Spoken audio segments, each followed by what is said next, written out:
Guys, स्वागत है आपका आपके अपने चैनल बालाजी स्टडी क्लासेस से। मैं विष्णु श्रीवास्तव स्वागत करता हूं। दोस्तों, हम लोगों का जो टॉपिक चला था मध्य प्रदेश सामान्य अध्ययन के अंतर्गत कि हम लोग पढ़ रहे थे मध्य प्रदेश में।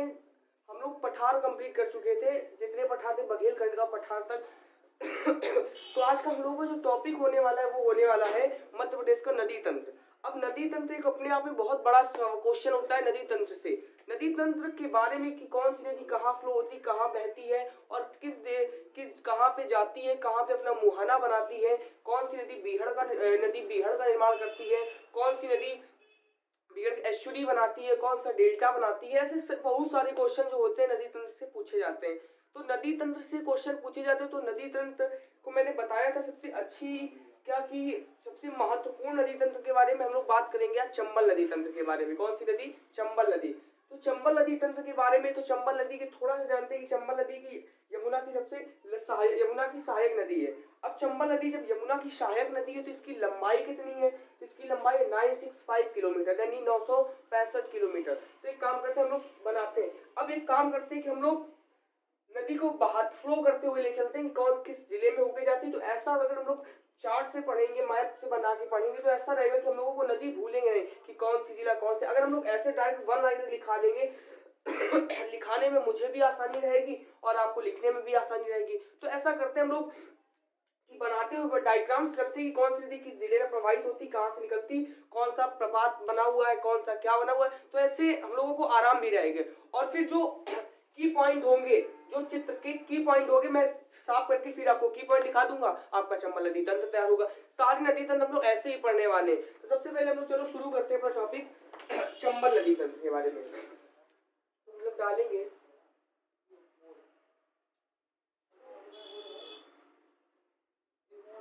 चंबल नदी। अब चंबल नदी की सबसे पहले बात करते हैं दोस्तों कि चंबल नदी निकलती कहाँ से है। तो इंदौर की महू तहसील, यहां से हम लोग लिखेंगे इंदौर की महू तहसील। अब तो एक काम याद रखिए, जो इंदौर की महू तहसील है इसका नाम बदल के क्या रख दिया गया है? अंबेडकरपुरम रख दिया गया है। तो ये मत कोई कमेंट करिएगा कि महू तहसील नहीं, तो लिखेंगे महू तहसील, इसका नाम बदल के अंबेडकरपुर कर दिया गया, अंबेडकरपुर। तो याद रखिएगा। अब इंदौर की जो महू तहसील है तो यहाँ निकलती कहाँ से है? तो जाना पाव पहाड़ी से। आप लोगों को पता है जाना पाव पहाड़ी से, जाना पाव पहाड़ी से। अब जाना पाव पहाड़ी तो याद रखिएगा, सतपुड़ा की सबसे बताया था कि कौन सी जाना पाव पहाड़ी के बारे में, इसकी लंबाई तो एक बार 854 किलोमीटर। और फिर इसके बाद मैंने क्वेश्चन और बताया था कि जो नदी है कि किसकी है, तो ये मालवा के पठार, यानी मालवा के पठार की सबसे ऊंची चोटी तो आपको सिगार थी, जिसकी लंबाई हो रही थी 881 मीटर। फिर दूसरी क्या थी? तो दूसरी थी जाना पाव पहाड़ी सिगार चोटी में, फिर जाना पाव सिगार थी और फिर दूसरी थी जाना पाव, जिसकी ऊंचाई कितनी थी? 854 मीटर। चंबल नदी निकलती जाना पाव पहाड़ी से। तुम लोग एक काम करते हैं, यहाँ से चलो नदी फ्लो करते हैं। तो इंदौर की महू तहसील से निकलती जाना पाव पहाड़ी से कौन सी नदी निकलती है आपकी? कौन सी नदी निकलती है? तो वो नदी निकलती है आपकी, ऐसे लिख लेंगे, यहाँ से महू की नदी निकलेगी। कौन सी नदी निकलेगी? तो वो निकलेगी आपकी नर्मदा नदी, अरे सॉरी चंबल नदी। तो चंबल नदी यहाँ से निकलती है, यहाँ से निकलती हुई जब सबसे पहले चंबल नदी तक जाती है तो एक इस पे बना हुआ है बांध। तो एक काम करते हैं,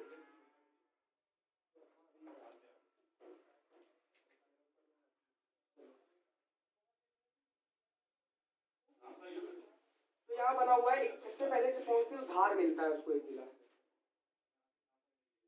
कौन सा मिला है? धार मिला है। और जब धार जिला मिला है तो इससे पहले इसमें 3 जलप्रपात बने हुए, 3 जलप्रपात बने हुए। कौन कौन से जलप्रपात है? जलप्रपात हम लोग लिख लेते हैं।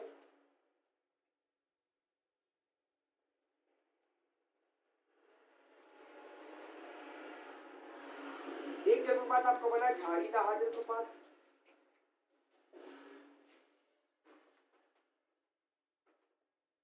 झाड़ी दहा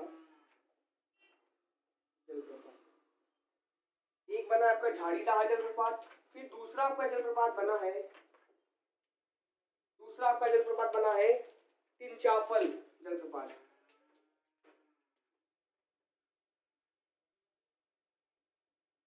तिनचाफल। तीसरा बना पाताल पानी।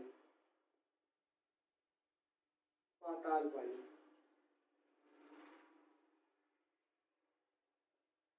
तो एक काम, मैं दोबारा प्रपात नहीं लिखाऊंगा कि जलप्रपात, एक अलग से जलप्रपात के लिए वीडियो बनाऊं। तो मैं एक काम करते चलो, जो नदी हो जहां पे प्रपात बने वहां पे मैं क्या जलप्रपात बनाते हुए चल रहा हूं। तो आपको एक काम करना है कि आप नोट करते हुए चलना है और याद रखना है कौन सा जलप्रपात कहाँ बना हुआ है।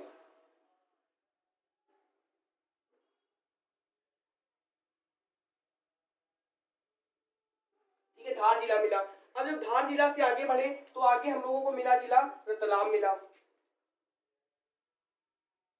कौन सा जिला मिला? रतलाम मिला हम लोगों को। धार के जब हम लोग आगे बढ़े तो आगे हम लोगों को जिला मिला है, इसे जानते हैं हम लोग नाम से रतलाम। अब जब रतलाम से आगे बढ़े तो फिर हमें जिला मिला मंदसौर। कौन सा जिला मिला?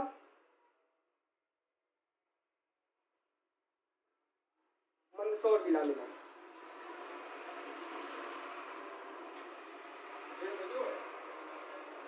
जिला मिला हम लोगों को मंदसौर। तो मंदसौर जब जिला मिला तो मंदसौर में याद रखिएगा चूलिया जलप्रपात बना हुआ है। कौन सा जलप्रपात? चूलिया जलप्रपात बना हुआ है आपका।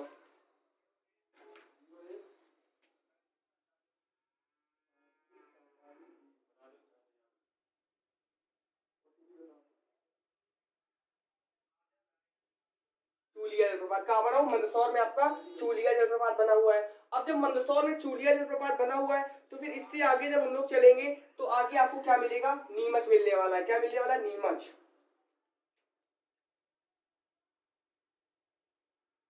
आगे आपको मिलेगा नीमच।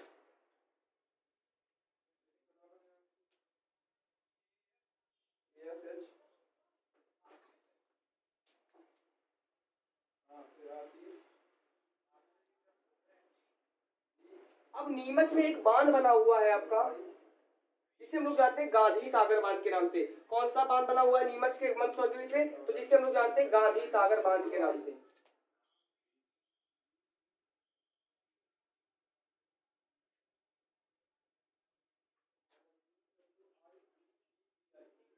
गांधी सागर बांध के नाम से जानते हैं किसे? गांधी सागर बांध। अब जब नीमच के बाद हम लोग चले जाएंगे तो फिर हम लोगों को एक जिला मिलता है, सबको पता है वो जिला कौन सा हो जाता है। तो सबको पता है जिला कौन सा मिलेगा? ये चंबल नदी हम लोग इधर लिख लेते हैं। फिर सबको पता है जो कौन सा जिला मिलेगा, तो कौन सा जिला मिलेगा? तो मिलेगा हमारा राजस्थान। हम लोग इधर डाले थे चंबल नदी।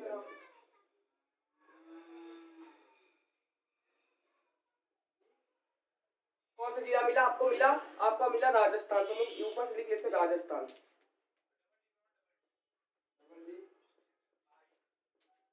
राजस्थान, आपको राजस्थान में हमारी चंबल नदी प्रवेश कर गई। ठीक है, जब हम लोगों को राजस्थान मिला तो राजस्थान में एक जिला हम लोगों का पड़ता है, इसे हम लोग जानते हैं चित्तौड़गढ़ के नाम से। क्या जिला जानते हैं? चित्तौड़गढ़ के नाम से। फिर यहाँ पे आई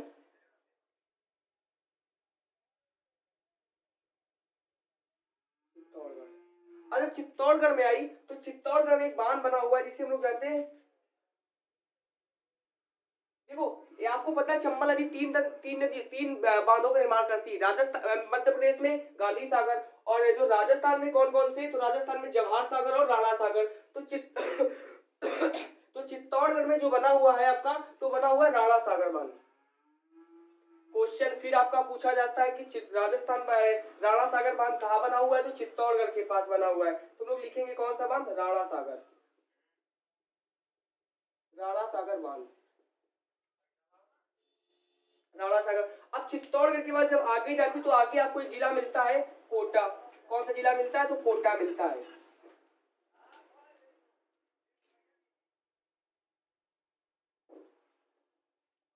आगे हमारी चंबल नदी जब पहुंची तो आगे हमारी चंबल नदी को एक जिला मिला, जिस जिले को हम लोग जानते हैं कोटा के नाम से।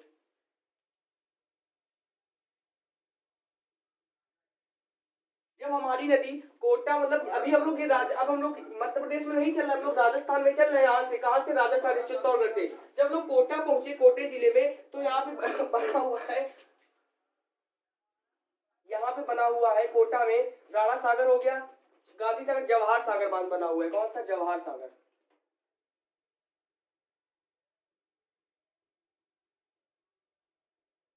दोस्तों अगर हम लोग ऐसा करेंगे कि गांधी सागर बांध, अभी थोड़ी जगह की प्रॉब्लम है तो गांधी सागर के बांध बारे में थोड़ा सा भी हम लोग जान लेंगे कि गांधी सागर बांध की एनर्जी, तो राणा सागर बांध और जवाहर सागर के बारे में थोड़ा सा जान लेते हैं किसकी विद्युत उत्पादन क्षमता कितनी है। तो इसकी है 172, जो राणा सागर इसकी है 172 मेगावाट।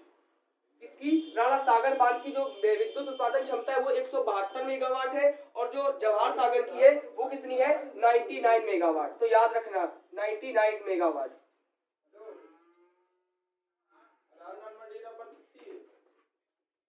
99 मेगावाट, तो आप लोगों को ये याद रखना है कि 99 मेगावाट।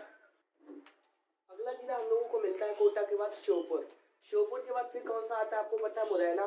मुरैना के बाद आता है भिंड।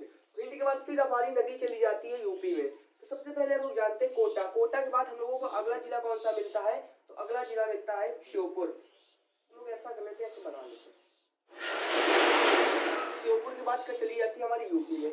तो अगला जिला कोटा। कोटा के बाद कौन सा मिला, तो कोटा के बाद आपको मिला श्योपुर। श्योपुर के बाद आपको मिला अगला जिला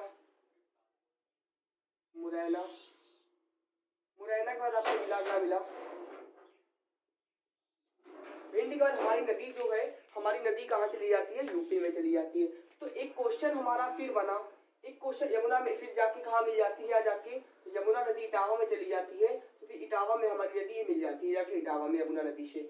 फिर हमारा एक क्वेश्चन यहाँ से बनता है कि कितने राज्यों से प्रवेश होता है। तो राज्य आपको पता चल गया कितने राज्य, तो 3 राज्य। हमारी निकली कहाँ से, मध्य प्रदेश से निकली, राजस्थान पहुंची, यूपी पहुंची। तो जब यूपी पहुंच गई तो कितने जिले हो गए, राज्य हो गए 3 स्टेट हो गए। कौन कौन से, एमपी, राजस्थान और यूपी, 3 स्टेट हो गए। एक क्वेश्चन बनता है कितने, अभी मैं लिखाऊंगा तो आप लोग थोड़ा सा दिमाग लगाते हुए चलना है, तो ऐसे क्वेश्चन बनते चले जाएंगे। कितने राज्यों से, आपका ये कहा एमपी से निकला, तो हम लोग लिख देते थे एमपी से चला, राजस्थान पहुंची, राजस्थान यूपी। अब जब मुरैना में क्या करती है नदी, मुरैना में बीहड़ का निर्माण करती है। मुरैना में क्या करती है, बीहड़ का निर्माण करती है। बीहड़ का निर्माण करती है, बीहड़ का निर्माण करती। और यहीं पे बना हुआ राष्ट्रीय चंबल संरक्षण केंद्र, जो बना हुआ है चंबल नदी में, क्या बना है, घड़ियाल संरक्षण केंद्र यहाँ पे बना हुआ है। घड़ियाल संरक्षण केंद्र बना हुआ है कहाँ, मुरैना में। घड़ियाल संरक्षण केंद्र। अब घड़ियाल संरक्षण केंद्र क्या है, तो एक मुरैना में बना हुआ। अभी जब देखे गए थे तो 1255 घड़ियाल थे इस घड़ियाल संरक्षण केंद्र में। तो घड़ियाल संरक्षण केंद्र कहाँ बना हुआ है, राष्ट्रीय चंबल घड़ियाल। तो भारत में सबसे बड़ा घड़ियाल संरक्षण केंद्र राष्ट्रीय चंबल घड़ियाल संरक्षण केंद्र। राष्ट्रीय, आगे लिख लीजिएगा, राष्ट्रीय चंबल घड़ियाल संरक्षण केंद्र सबसे बड़ा राष्ट्रीय चंबल घड़ियाल संरक्षण केंद्र है। कितने घड़ियाल है, तो 1255। इसी वजह से यूपी को क्या बोलते हैं, घड़ियाल स्टेट यानी घड़ियाल राज्य भी बोलते हैं। ठीक है, तो मैं भी अब एक पॉइंट करूंगा, लिखा दूंगा अगर जगह मिलेगी मुझे कि कौन सा क्या बना हुआ है, एक एक चीज के बारे में जानेंगे।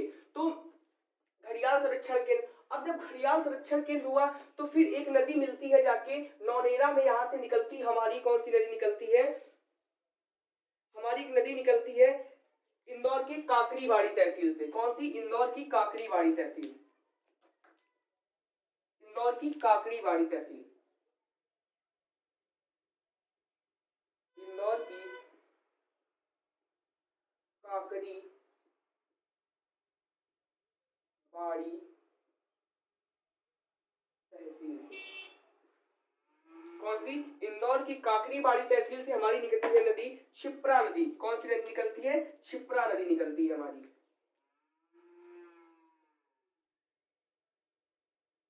कौन सी नदी निकलती है, क्षिप्रा नदी। अब क्षिप्रा नदी निकलती है तो फिर एक क्वेश्चन अपने आप से उठता है कि क्षिप्रा नदी की लंबाई कितनी है। क्षिप्रा नदी की लंबाई कितनी है, 195 km।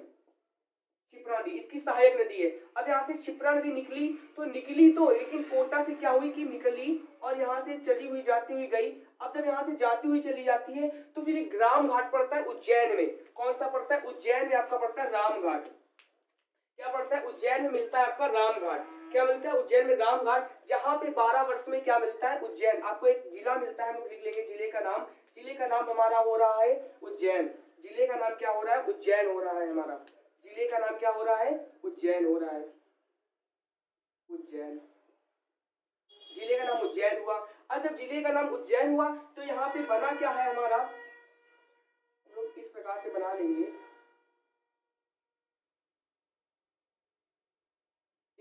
बना हुआ है हमारा। अब जब ऐसे मंदिर बना हुआ है तो यहाँ पे है क्या कि क्या लगता है यहाँ पे, वो लगता है मेला। अब जब मेला लगता कौन सा है, तो यहाँ पे लगता है कि राम घाट का मेला। अब यहाँ पे कौन सा घाट है, तो राम घाट है, राम घाट, राम घाट। अब इसकी विशेषता क्या है इसी नदी के तट पर, कि राम घाट विशेषता है कि यहाँ पर 12 वर्ष में क्या लगता है, मेला जो लगता है, 12 वर्ष में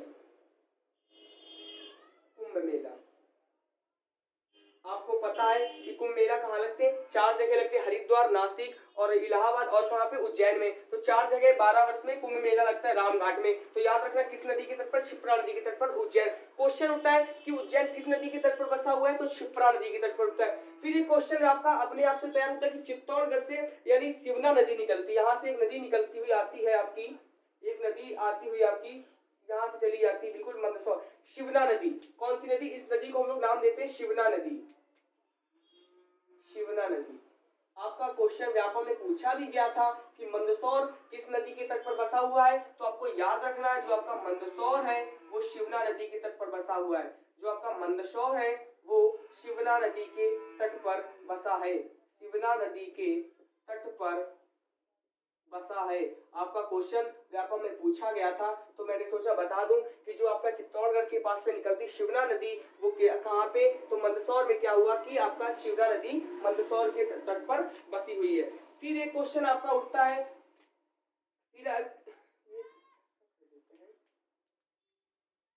ठीक है ना।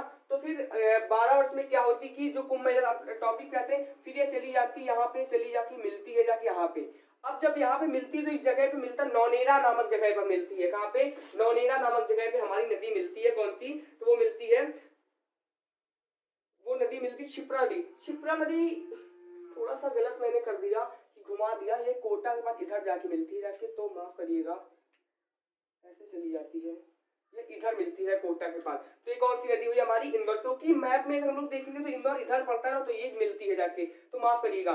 तो इंदौर की काकरीबाड़ी तहसील कहाँ से निकली, क्षिप्रा नदी, क्षिप्रा नदी निकली इंदौर की काकरीबाड़ी तहसील से, ये चली गई उज्जैन मिला, उज्जैन के बाद हमारा कोटा मिला, कोटा में जवाहर सागर बांध बना हुआ है और यहीं पे आसपास मिलती है जाके क्षिप्रा नदी कोटा में, राजस्थान में। अब फिर एक क्वेश्चन उठता है कि जो देवास की बागतील तहसील, देवास की एक तहसील है जिसका नाम है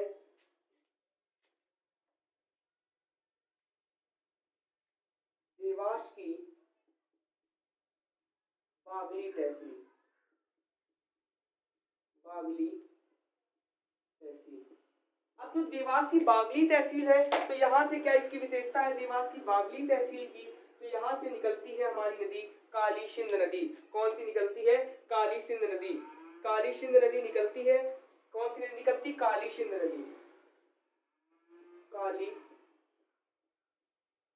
सिंध नदी, जिसकी लंबाई होती है 150 किलोमीटर, 150 किलोमीटर। यह आपकी नदी चली जाती है और ये सीधी आपकी चली कहाँ जाती है, नदी बहते हुए फ्लो करते हुए चली जाती है आपको शिवपुर में, यानी शिवपुर के पास नौनेरा में मिलती है जाके। तो उस नदी को नाम हम लोग क्या देते हैं, उस नदी को हम लोग नाम देते हैं कौन सी, काली सिंध नदी के नाम से जानते हैं। अब जब काली सिंध के नदी के नाम से जानते हैं तो फिर एक है कि पार्वती नदी सीहोर से निकलती है। कौन सी नदी, सीहोर से एक नदी निकलती है, पार्वती नदी निकलती है हमारी, सीहोर से पार्वती नदी निकलती है, सीहोर से, सीहोर से कौन सी नदी निकलती है, तो आपको याद रखना है कि पार्वती नदी निकलती है, जो कहाँ मिलती है जाके, जगह की थोड़ी शॉर्टेज है इसलिए मैं इधर बना दे रहा हूँ।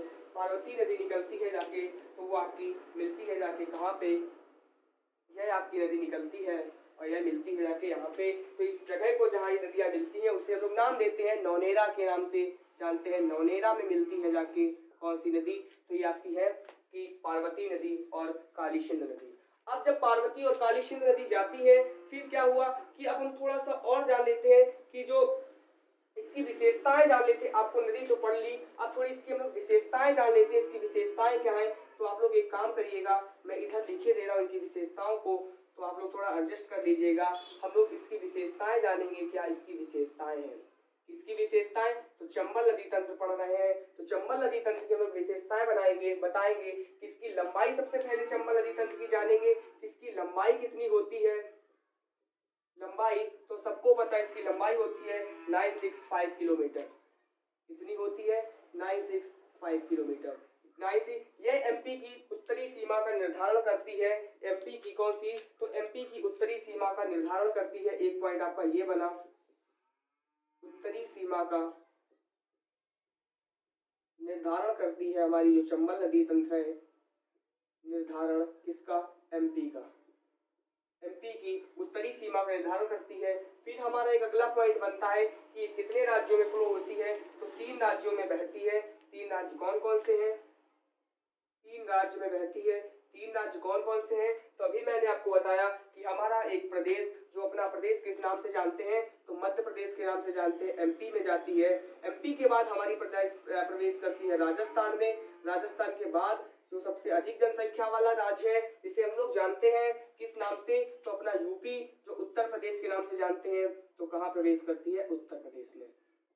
उत्तर प्रदेश में प्रवेश करने के बाद नदी तंत्र हमारी यमुना नदी में इटावा में, उत्तर प्रदेश में किस जिले में, तो इटावा में मिल जाती है राजस्थान में। चित्तौड़गढ़ और कोटा में प्रवेश करती है, चित्तौड़गढ़ से निकल जाती है कोटा से होते हुए। फिर 3 राज्य के बाद और थोड़ा इसके बारे में जानेंगे कि चंबल नदी यमुना की क्या है, सबसे लंबी सहायक नदी है। तो याद रखिएगा, तो चंबल नदी तंत्र यमुना की, अगला पॉइंट अपने आप में बनता है, यमुना की सबसे लंबी सहायक नदी, सबसे लंबी सहायक नदी, सहायक नदी। अब फिर एक क्वेश्चन अपने आप में बनता है, यमुना की सबसे लंबी सहायक नदी है, तो फिर एक बनता है कि हम लोगों ने एक बात पढ़ी थी, अभी इसे छोड़ देते हैं, कि गांधी सागर एक शब्द पढ़ा था, तो गांधी सागर बांध के बारे में थोड़ा सा जान लेते हैं कि गांधी सागर बांध क्या है।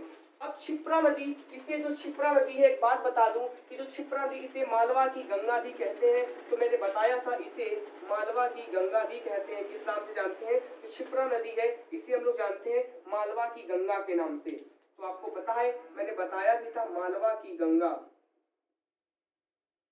मालवा की गंगा किस नाम से जानते हैं, तो मालवा की गंगा के नाम से हम लोग जानते हैं क्षिप्रा नदी को। तो ये हुआ। अब हम लोग जानेंगे थोड़ा गांधी सागर बांध के बारे में। तो गांधी सागर बांध के बारे में जानेंगे, तो इसका सबसे पहले गांधी सागर बांध के बारे में थोड़ा पढ़ेंगे, तो इसका निर्माण कब हुआ था। गांधी सागर बांध है, तो गांधी सागर बांध का निर्माण कब हुआ था, निर्माण के बाद इसका निर्माण हुआ था 1954 में। कब हुआ था, क्वेश्चन पूछा भी जाता है, 1954 में हुआ था। अब ये बना लेने के बाद आप लोग अलग लिख लीजिएगा पॉइंट में, ठीक है। फिर इसका जब निर्माण हुआ तो फिर इसका उद्घाटन कब हुआ, फिर एक शब्द आता है इसका उद्घाटन कब हुआ, तो उद्घाटन कब हुआ था, क्वेश्चन पूछा जाता है आपका। इसका नर्मदा तंत्र का उद्घाटन कब हुआ, गांधी सागर बांध का, तो इसका उद्घाटन हुआ था दोस्तों 1960 में। कब हुआ था, 1960 ईस्वी में इसका उद्घाटन हुआ था। 1954 में और उद्घाटन 1960, निर्माण 1954 ईस्वी में इसका हुआ था। फिर हम लोग जानते हैं एमपी की पहली जल विद्युत परियोजना, एमपी की पहली जल विद्युत परियोजना, तो एमपी की ये कौन सी है, एमपी की पहली जल विद्युत परियोजना, जल विद्युत परियोजना, एमपी की पहली जल विद्युत परियोजना। इसे हम लोग थोड़ा ऐसे बना लेते हैं, 1 मिनट, समझ में आ जाएगा कौन सी लाइन है।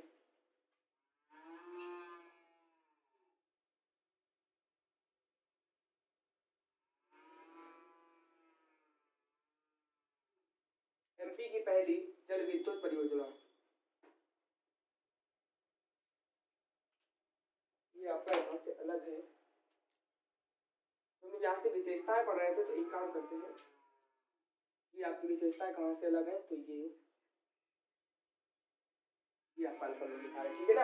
एमपी की पहली क्या है, अब इसकी क्षमता जानते, तो इसकी क्षमता जानते, इसकी क्षमता कितनी है, तो आपको गांधी सागर की क्षमता के बारे में जानेंगे, तो गांधी सागर की इसकी एनर्जी जानेंगे, क्षमता है, इसकी क्षमता कितने विद्युत उत्पादन करने की है, तो 115 वाट, मात्र 115 का मतलब समझ रहे हैं आप लोग, मेगावाट। अब जब 115 मेगावाट है, तो इसको 2 राज्य है, कौन कौन से 2 राज्य है, तो हमारे 2 राज्य है एमपी और राजस्थान, जो कितना कितना करते हैं, तो 50% ये और 50% ये। आशा करते हैं दिख रहा होगा कितना है, 115 मेगावाट, जिसका 50% एमपी करता है और 50% उत्पादन राजस्थान करता है, तो 115 मेगावाट में इसकी क्षमता। फिर क्वेश्चन उठता है गांधी सागर, गांधी सागर क्या हुआ, गांधी सागर बांध कहाँ है, तो गुजरात में आपका, सॉरी गांधी सागर बांध कहाँ है, तो यहाँ पे हुआ आपका एमपी में, तो एमपी में इसका निर्माण कब हुआ था? तो 1954 में हुआ था। इसका उद्घाटन कब हुआ था? तो 1960 में हुआ था। जब इसका उद्घाटन हो गया तो इसकी मेगावाट कितने उत्पादन क्षमता है? तो 115 वाट। तो मैंने इसका भी बच्चों को इसके बारे में ज्यादा डीपली पढ़ने की हमें आवश्यकता नहीं थी, हमें मेगावाट इसी विद्युत उत्पादन क्षमता जानने की जरूरत थी। तो हमने बता दिया राणा सागर बांध की कितनी है? 172 मेगावाट। जवाहर सागर में की है 99 मेगावाट। तो ये हुआ आपका क्या? फिर हम लोगों को एक टॉपिक उठाते हैं कि चंबल नदी भारत की सबसे गहरे बीहड़ का निर्माण करती है। तो हम लोग यहाँ पे ये लिख लेंगे चंबल नदी तंत्र सबसे गहरे, भारत का सबसे गहरे बीहड़ का निर्माण करती है। यह हम लोग लिख लेंगे, यह भारत का सबसे गहरे बीहड़ का निर्माण करती है। बीहड़ का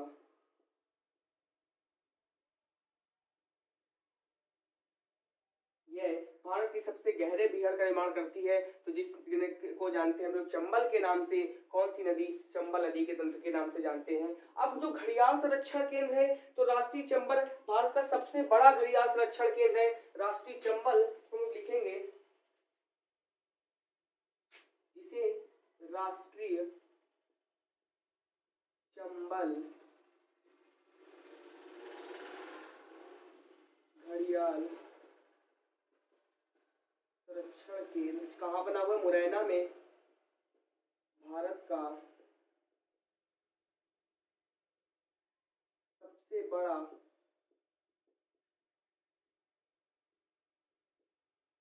घड़ियाल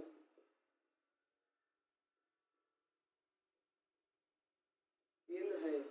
कितने घड़ियाल हैं? तो याद रखिएगा 1255 घड़ियाल है। यहाँ पे क्वेश्चन पूछ भी सकता है, नहीं भी, तो हम लोगों को थोड़ा याद करना है। 1255 घड़ियाल है। कितने हैं? 1255 घड़ियाल है। ये हमारा क्या हुआ? 1255 घड़ियाल कहाँ है? तो ये है हमारे। तो ऐसे हम लोगों को याद। अब चंबल नदी के और एक नाम से जानते हैं कि श्योपुर में कूनो नदी पर। अब शिवपुरी में, शिवपुरी कहाँ है? शिवपुरी में क्वेश्चन और उठता है कि शिवपुरी में पठार से कूनो नदी निकलकर शिवपुर में, शिवपुरी के पठार से कूनो नदी निकलती है। आप लोग सुन लीजिएगा, लिख लीजिएगा पॉइंट में। थोड़ा सा मैप में दिक्कत है। तो शिवपुरी से एक निकलती है, शिवपुरी का मैप में, तो कूनो नदी निकलती है और कहाँ मिलती है? श्योपुर में मिलती है आके। अब जब श्योपुर में कूनो नदी पर पालनपुर कूनो अभ्यारण्य बना हुआ है, पालनपुर के नाम से इसे हम लोग पालपुर कूनो अभ्यारण्य कहीं कहीं पालनपुर को पालपुर भी लिखा होता है। तो पालनपुर कूनो अभ्यारण्य बना हुआ है। अब चंबल नदी के अन्य नाम जानते हैं। तो चंबल नदी के अन्य नाम कौन से हैं? अन्य नाम हम लोग देखेंगे चंबल नदी के अन्य नाम।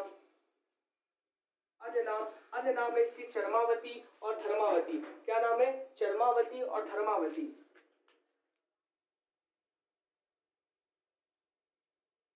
चरमावती और एक है धर्मावती और फिर एक है चारमान्यवती। चारमान्यवती।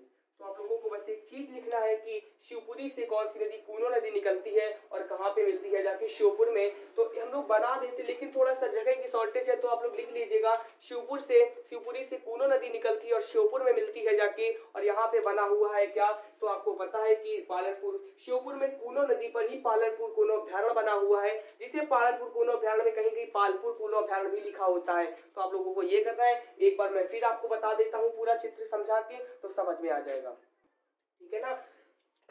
तो फिर हम लोग एक काम कर लेते हैं, देख लेते हैं क्या अंतरी सीमा का जो निर्धारण है।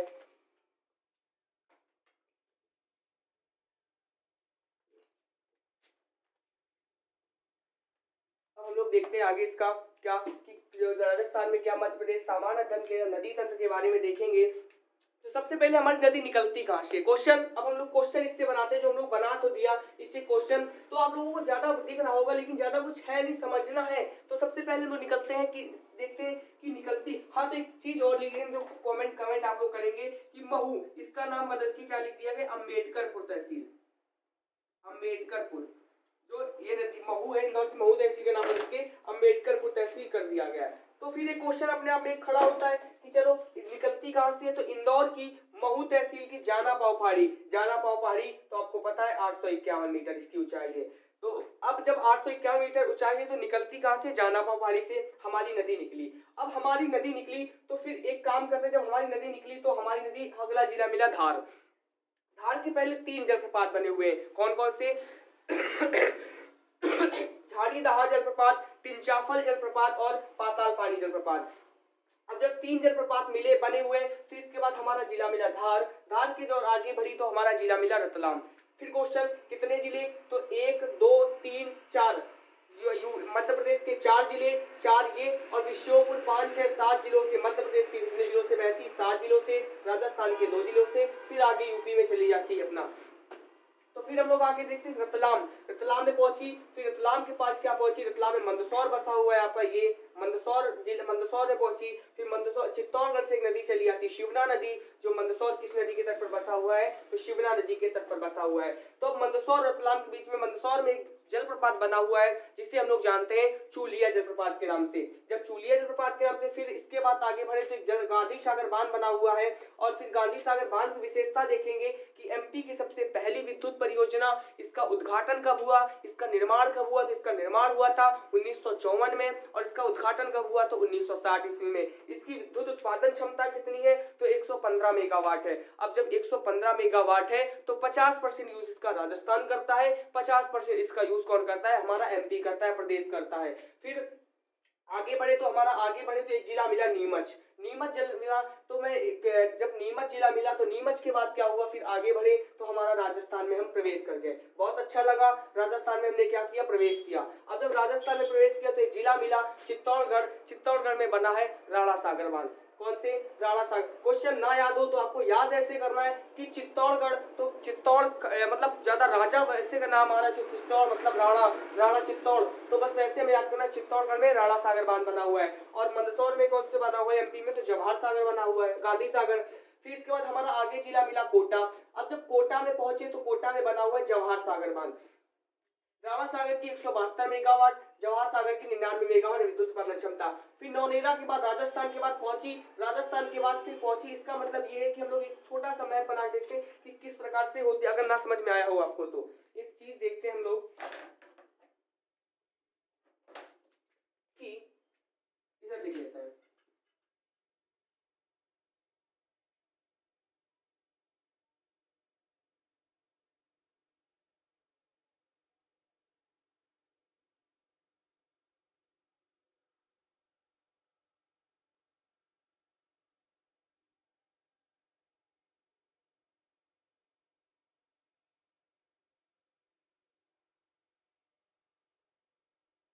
अब देखो कहां से निकली थी, तो आपकी इंदौर से निकली थी। तो इंदौर से निकलते हुए धार मिला आपका जिला, धार से मिला आपका रतलाम मिला जिला, रतलाम से मंदसौर होते हुए फिर मंदसौर के कहां पहुंच के राजस्थान में प्रवेश कर गई। राजस्थान में प्रवेश में चित्तौड़ मिला, चित्तौड़ के बाद आपका क्या मिला, तो एक चीज देखते हैं, ऐसे हम लोग कर लेते हैं कि कैसे मिलती है। तो यहाँ से निकली तो आपको सब जिले मिलते चले गए। राजस्थान में पहुंची, राजस्थान में क्या मिला आपका, चित्तौड़गढ़ मिला था, और फिर इसके बाद क्या मिला आपको, कोटा मिला। कोटा के बाद फिर आपकी एक बार प्रवेश करी कहाँ पे, एक बार प्रवेश करी कहाँ पे, एमपी में। जब एमपी में प्रवेश की तो यहाँ पे आपको मिला श्योपुर, श्योपुर के बाद आपका मिला मुरैना, मुरैना के बाद मिला भिंड, भिंड के बाद आपका ये क्या है, यूपी, यूपी में निकल गई। तो ऐसे निकल गई। तो आपको ये मैंने इसके मैप में थोड़ा सा समझा दिया। तो ऐसे निकल गई नदी तंत्र, ठीक है, हमारी नदी तंत्र ऐसे निकल गई। तो अब मैप का तो ज्ञान है, कौन सा जिला कहाँ पे बना हुआ है, थोड़ा इतना दिक्कत होगा, सही कर लीजिएगा, मैं समझाने के लिए बताया था, ठीक है ना। तो फिर नौनेरा, श्योपुर। अब यहाँ से एक नदी निकलती है इंदौर की, इंदौर की काकरीबाड़ी तहसील से निकलती है शिप्रा नदी। अब शिप्रा नदी की लंबाई कितनी होती है, तो 195 किलोमीटर होती है।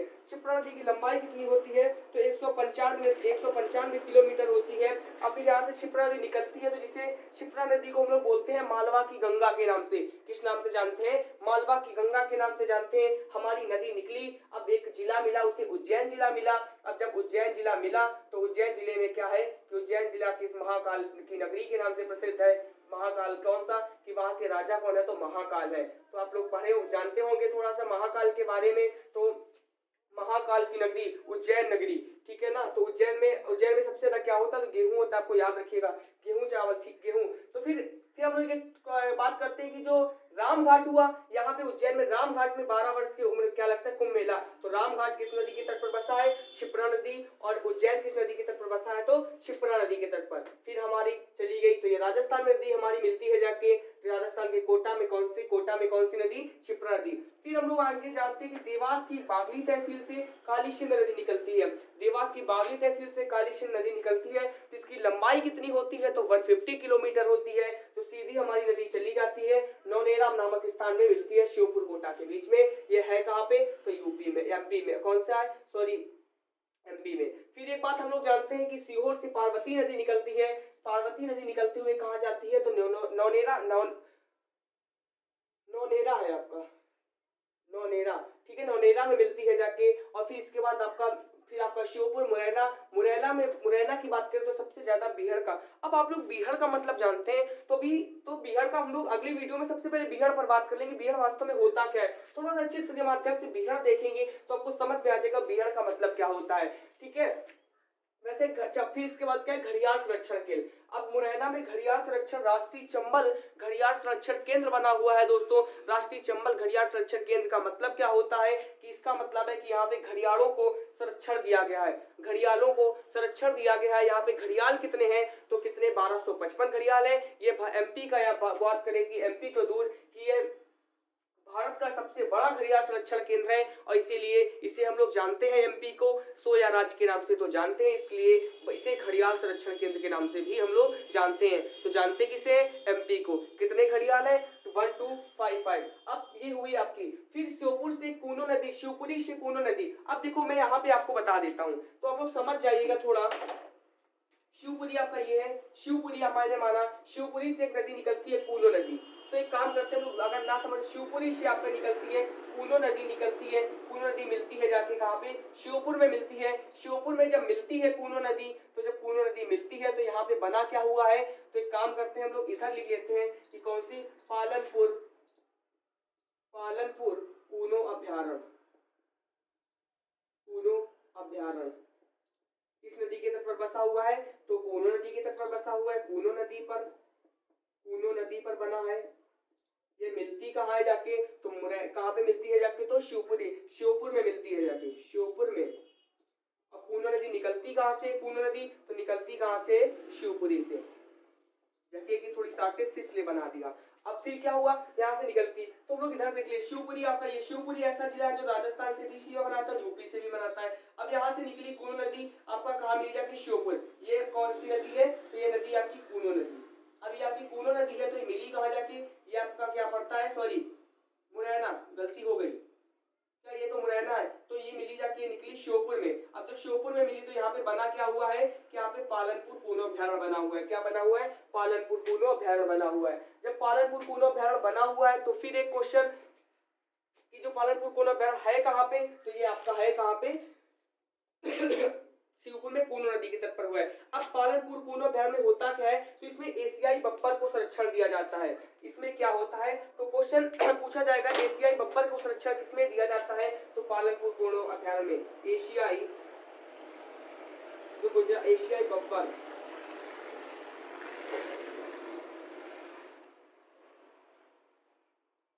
मतलब इनकी प्रजातियों को लाना और यहाँ पे संरक्षण देना है कहाँ पे तो वो आपका है कौन सा है तो आपका पालनपुर कूनो अभ्यारण्य में।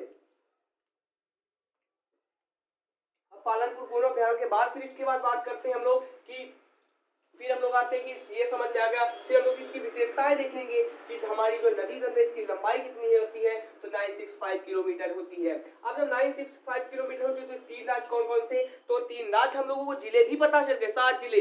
यूपी में तो देखे राजस्थान में 2। फिर हम लोगों को यमुना नदी की सबसे लंबी सहायक नदी। फिर अन्य नाम इसके कौन से तो 4 महानवती और धर्मावती और चरमावती इसके अन्य नाम हुए। फिर इसके बाद 3 राज्य कौन कौन से एमपी, राजस्थान और उत्तर प्रदेश। आपका चंबल नदी तंत्र तैयार हुआ। अब बताओ आपको लगता है कि चंबल नदी तंत्र से इससे ज्यादा क्वेश्चन पूछे जाएंगे। मैंने जड़ से लेके बिल्कुल शिखर तक फल तक पहुंचा दिया। आपको लगता है कि बस इससे ज्यादा क्वेश्चन पूछे जाएंगे चंबल नदी तंत्र से?